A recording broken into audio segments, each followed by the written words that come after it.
बिस्मिल्लाहिर्रहमानिर्रहीम। अस्सलाम वालेकुम नाज़रीन, आप देख रहे हैं मेरा यूट्यूब चैनल एस्ट्रोलॉजर मौज़ूम ख़ान और मैं हूं मौज़ूम ख़ान। सबसे पहले तो ये है कि जो इंडियन हमारे दोस्त हैं, भाई हैं, उन सबको मेरा सलाम है, हमदर्दी है कि इस वक्त इंडिया एक ऐसे नाजुक दौर में से गुज़र रहा है जहाँ पर कोविड-19 ने इतना सीवियर उन्हें नुकसान किया है, डैमेज किया है, जिसकी वजह से वहाँ पर ऑक्सीजन ख़त्म हो रही है। ये इंसानियत की बात है। अल्लाह किसी को भी कोई नुकसान ना पहुँचाए, किसी को तकलीफ़ आए तो उस पर खुश नहीं होना चाहिए। हमारे ख़िलाफ़ अपनी जगह पर हैं, लेकिन फिर भी इंडियंस के लिए हमारे लिए बहुत हमदर्दी है। यानी कि मैं इंडियंस के लिए बहुत अपने दिल में हमदर्दी रखता हूँ। बहुत दफ़ा इंडिया गया हूँ, देखा है, मगर आज वो ख़बरें और वो जो वीडियोज़ आ रही हैं उनको देखकर बहुत दुख होता है। इस बात का मैं कतई तौर पर कोई क्रेडिट नहीं लेना चाहता कि मैंने ये बात पिछले साल अगस्त से की थी कि ये जो अगस्त 2021 होगा, यहाँ से जो 2020 होगा, इसमें से जो सर्कमस्टांसेस ग्रेजुअली आगे बढ़ेंगे, ये इंडिया वर्स्ट कम वर्स्ट होता हुआ चला जाएगा और उसकी economy, including health, including financial matters, including status, including respect, ये जो सारी एक मुल्क की ग्रिप होती है वो आहिस्ता आहिस्ता हाथ से टूटनी शुरू हो जाएगी या फिसलनी शुरू हो जाएगी। तो मैंने पिछले दिनों में भी ये वीडियो बनाई थी कि अभी इंडिया के लिए टाइम बहुत ज़्यादा क्रिटिकल चल रहा है और अभी आगे चलेगा। जब हम इंडिया के हारोस्कोप की बात करते हैं तो इंडियंस अपना हारोस्कोप जो है, यानी कि इंडिया की कुंडली, वो टॉरस से पढ़ते हैं।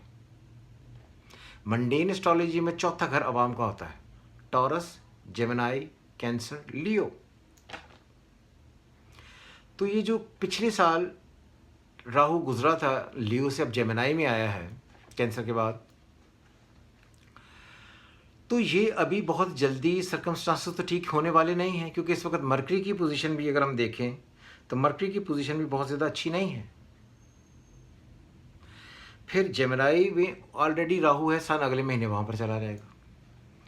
तो मुझे ये लगता है कि ये जो इंडिया की कुंडली है हमने बनाई हुई है,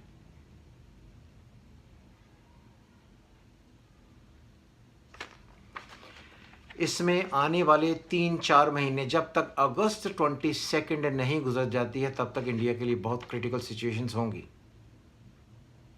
अवाम बहुत ज़्यादा पिसेगी क्योंकि सन की पोजीशन तब तक क्लियर नहीं होने वाली।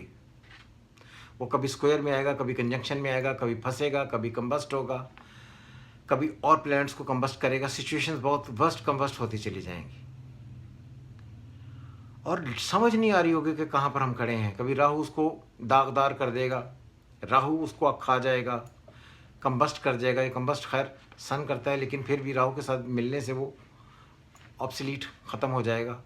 तो अजीब व गरीब सिनेरियो क्रिएट होगा। तो मुझे लगता है कम अज़ कम अगस्त 22 तक इंडिया की कंडीशंस नहीं सुधरने वाली है। इंडियन अवाम के लिए हमारी बहुत हमदर्दियाँ हैं। अल्लाह सब के लिए आसानियाँ पैदा करे, लेकिन कोविड उनको पूरे तरीके से तबाह करके ही जाएगा। इस वक्त आप देखें तो गवर्नमेंट बेबस हो चुकी है। ऑक्सीजन जो है वो मुल्क में तकरीबन कम होने लगी है। हर तरफ एक क्योस है, अनसर्टेनिटी है, प्रॉब्लम्स हैं। और ये बात मैं भी कहता चलूँ कि जो कश्मीरी हैं, कश्मीरियों ने बहुत जुल्म सहा है इंडियंस का। तो ये कहते हैं कि दिल से जो आह निकलती है असर रखती है।